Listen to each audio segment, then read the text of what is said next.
Bueno, buenos días chicos. Hoy vamos a estar hablando de las características dinámicas, ¿sí? Así como habíamos visto las características estáticas, que eran todos los valores de tensiones y corrientes que podían tener los circuitos integrados, las características dinámicas lo que nos van a hablar es de qué es lo que sucede cuando el circuito está cambiando de estado en sus entradas o en sus salidas, ¿sí? En particular vamos a ver dos tiempos que son importantes, el tiempo de transición y el tiempo de propagación, que en base a ellos lo que vamos a tener que estudiar nosotros es si estos tiempos afectan o no al comportamiento de nuestro circuito. La mayoría de las veces estos tiempos no son un problema, ¿sí? Son tiempos muy pequeños donde salvo que hagamos situaciones muy particulares, no vamos a tener inconvenientes con ellos, pero tenemos que saber de su existencia ante el caso de que nos aparezca un problema. ¿Cuándo nos puede aparecer un problema con estos tiempos? Bueno, normalmente cuando llevamos el circuito integrado o al límite de su funcionamiento en frecuencia, o cuando estamos haciendo que alguna parte del circuito funcione a una frecuencia de trabajo bastante alta, ¿sí? Estamos hablando de 500 kHz, 1 mega. Bueno, ya en esos momentos normalmente el tiempo de transición o el tiempo de propagación puede ser considerable y capaz tengo que tenerlo en cuenta al momento de diseñar el circuito. Bueno, ¿qué son estos tiempos? ¿Sí? El primer tiempo vamos a ver es el de transición. Ustedes algo de esto vieron con Leo, ¿sí? Que lo llamaban the rise y the fall. Pero lo vieron aplicado a los transistores, ¿sí? La lógica es más o menos la misma. Lo que uno va a tener es un tiempo que tarda la señal en pasar de 0 a 1 y un tiempo que tarda la señal en pasar de 1 a 0.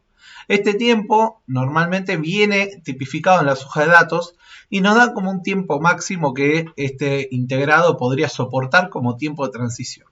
¿Por qué un tiempo máximo? A ver, recuerden que ustedes tienen lo que son las tensiones de entrada que uno detecta como estado bajo y las tensiones de entrada que uno detecta como estado alto. Entonces supónganse que la B y L está en este punto, en el 10%, ¿no? No suele ser estos valores tan bajos, pero vamos a suponer que está en el 10% y la VIH está en el 90% de la tensión. ¿Qué pasa? Todo el tiempo que la señal se mantenga en esta zona intermedia va a ser un tiempo, o sea, durante ese tiempo la señal va a estar en la zona de indeterminación para el integrado. Por lo tanto, la salida del integrado podría variar sin ningún tipo de control. ¿Qué es lo que me dicen las hojas de datos? Bueno, trata de que el tiempo de transición no sea superior a tanto tiempo para que esto no suceda, para que el integrado no se dé cuenta, o sea, no llegue a enterarse de que tu señal estuvo en la zona de indeterminación. En realidad siempre las señales van a pasar un instante por la zona de indeterminación. Lo importante es que el integrado tiene un tiempo en el que no detecta que esa señal estuvo en la zona de indeterminación. A partir de ese momento ya puede empezar a fallar, no a fallar, sino a tirar valores aleatorios a la salida. Salvo que la hoja de datos indique lo contrario, este tiempo se suele medir entre el 10 y el 90% de la señal. O sea, si yo tengo una señal de 5 volts, estaríamos hablando entre los 0,5 volts y los 4,5 volts que lo estaría midiendo. Supongamos que esto es un oscilograma. Bueno, en el oscilograma, ustedes, si saben que su señal llega a 5 volts, van a ubicar el punto donde esté en 0,5 volts, el punto donde esté en 4,5 volts y van a medir el tiempo que ocurrió entre esos instantes. Bueno, la nomenclatura que se utiliza es transition time, de low to high, o sea, de estado bajo a estado alto, o transition time, de high to low, que es de estado alto a estado bajo. ¿De qué va a depender este tiempo? Este tiempo depende de la capacitancia que tenga el circuito y obviamente de la resistencia. ¿Por qué? Porque ustedes saben que la resistencia por el valor del capacitor nos da el tau de carga. Y si vamos a los oscilogramas, van a ver que es muy parecido el tiempo, o sea, la señal, la forma en la que tiene la señal es muy parecida a la carga de un capacitor. Recuerden que todos los componentes tienen una capacidad parásita integrada. Entonces esta capacidad parásita lo que hace es que tarde en establecerse la señal. Si yo idealmente pudiera tener una capacidad cero, este tiempo no existiría. Pero como eso no sucede, en todos los circuitos, por muy chiquito que sea, el tiempo lo tenemos. Bueno, el que nos afecta es un poco lo que les decía antes, que puede pasar más tiempo en la zona de indeterminación de lo que correspondería. Y la otra cosa que nos puede afectar es en el fan-out en las tecnologías CMOS.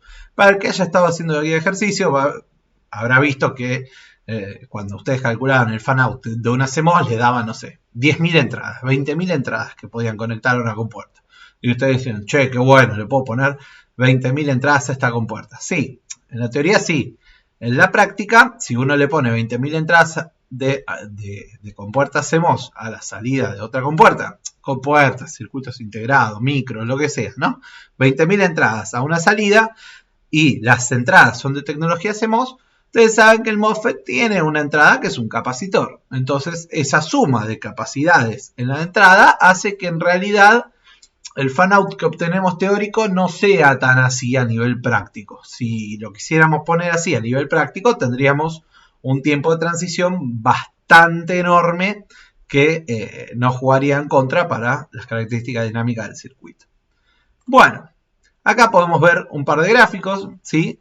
Donde yo puse una salida que no está conectada a ningún tipo de entrada y tiene este tiempo de transición, ¿sí? Que acá aclara con el cursor del osciloscopio, que son 64 nanosegundos, y agarré exactamente la misma salida y le coloqué una entrada CMOS, lo cual le suma una capacitancia parásita. Esta salida ahora tarda 108 nanosegundos en pasar del estado bajo al estado alto. Obviamente estamos hablando de nanosegundos, por eso le dije que esto empieza a afectar en frecuencias altas. Frecuencias bajas no van a tener ningún inconveniente. Y este otro gráfico es una simulación con la misma idea, pero les puse las tres señales en el mismo eje. Ven cómo la curva se va intentando achatar, ¿sí? O sea, se va elevando el tau de carga a medida que yo le voy sumando entradas. Cuanto más entradas le sumo, más se va achatando la curva y más tarda de pasar de estos 0,5 volt, que era el 10%, a el 90% de la señal, que serían acá la línea de los 4,5 volts. Bueno, este por el lado del tiempo de transición. El otro tiempo es el tiempo de propagación, ¿sí? ¿Qué es el tiempo de propagación? Es el tiempo que tarda una señal que entra a un circuito integrado en aparecer en la salida del mismo.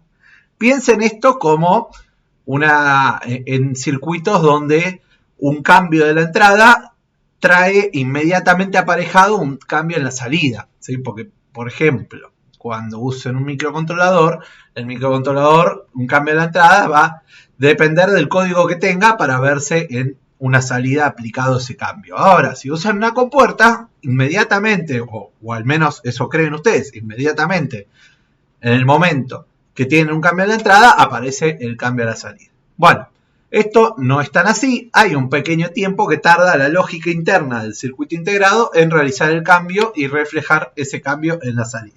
¿Qué pasa? Uno espera un oscilograma como este, ¿sí?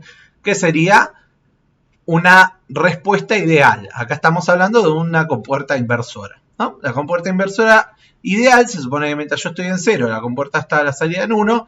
En el momento que yo cambio a 1, instantáneamente la compuerta cambia a 0. La realidad es esta, que tarda un determinado tiempo, que se lo llama tiempo de propagación, en hacer el cambio, ¿sí? Y después tiene otro determinado tiempo en hacer el otro cambio. Normalmente estos tiempos suelen ser iguales. ¿Qué pasa? Este cambio, este tiempo que tarda en cambiar, nos puede afectar si nosotros no lo consideramos y creemos que la activación es automática, ¿sí?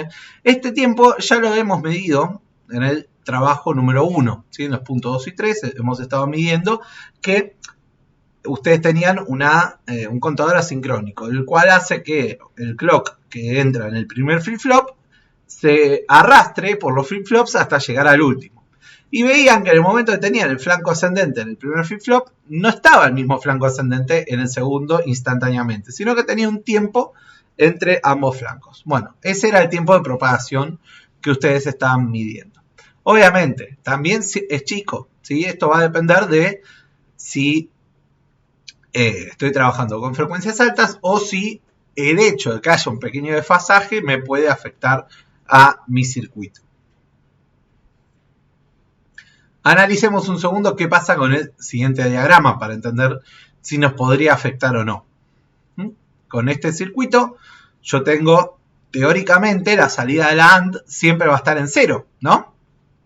Porque A por A negado siempre me debería dar 0. Bueno, en la realidad lo que sucede es que si bien me debería dar 0, tengo un pequeño piquito ahí de una señal cuadrada que es producto del tiempo de transición. El tiempo de transición de la compuerta negadora, que tarda en mostrar yo pongo un 0 acá, lo cambio a 1, ese 1 que llegó a la entrada de la NAND, tarda un pequeño tiempo más en cambiar a 0 esta salida y llegar a 0 a la entrada de la AND. Por lo tanto, por un instante muy pequeño yo voy a tener un 1 en ambas entradas de la AND. Y voy a tener este resultado. Entonces, a ver, de forma tangible, ¿cuál es el primer problema que uno puede tener? Que no le conviene a uno tener como cascadas de circuitos integrados, donde en una línea uno tenga, no sé, 5 circuitos integrados y en otra tenga uno solo. Como por ejemplo, este circuito de acá, ¿sí? No es lo mismo. A nivel lógico, estos dos circuitos son lo mismo. A nivel práctico, este circuito hace que un cambio que veas acá tarde 5 veces más que este en verse reflejado en la entrada de esta AND. Entonces, ¿cuál es el inconveniente de este? Puede ser que, depende de la velocidad en la que esté trabajando, esta AND empiece a tirar valores que no me sirven. Si están haciendo un circuito como el que ustedes estaban haciendo antes, que ustedes veían como ser humano el cambio en la salida, no le va a afectar, porque este es un problemita que no van a ver.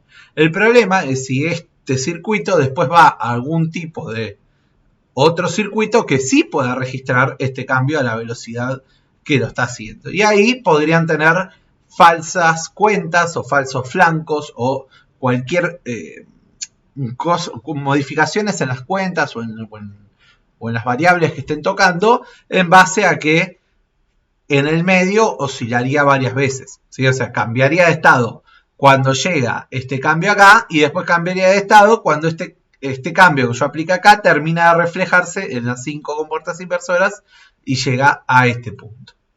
Esto lo podemos ver graficado acá, ¿sí? En este oscilograma vemos que yo hago el cambio en la entrada y durante un tiempo sigue en 1 la salida de la AND, ¿sí? Acá estoy haciéndolo oscilar a una frecuencia bastante alta y ven que durante un cierto tiempo este 1 sigue, se muestra este 1 en la salida de la AND.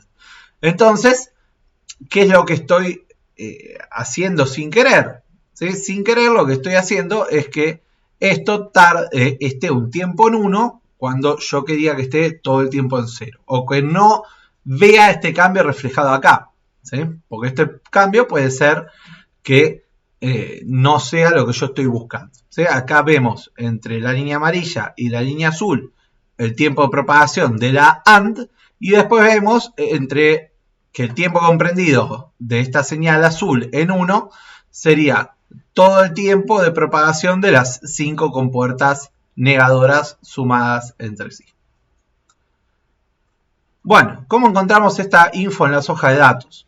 Nos puede aparecer de varias formas. Nos puede aparecer directamente como valor, que se suele mencionar los valores máximos, o se suelen contemplar los valores máximos, porque la hoja de datos nos puede hablar de valores máximos y de valores típicos. Se suelen contemplar los valores máximos, nos va a aparecer como tiempo de propagación o propagation time, de bajo a alto y de alto a bajo. Y también nos los pueden mencionar en forma de gráficos, ¿sí? Si en las tablas de las hojas de datos no aparece, revisen más abajo a ver si aparece estos tiempos en algún gráfico. Si la hoja de datos no aclara, esta de gráfico yo lo tomé de una hoja de datos, pero si la hoja de datos no aclara, el estándar es tomar el 50% de la señal. Por eso yo les decía, cuando estaban haciendo el TP1, bueno, medí entre los 50% de los valores de la señal, porque no teníamos una consigna que aclarara dónde había que medirlo, ¿sí? Entonces, una hoja de datos les puede llegar a mostrar un gráfico de esta manera y abajo del gráfico indicarle a cuánto equivale TPLH y TPHE. Bueno, acá termina este tema. Espero se haya entendido. Les mando un abrazo.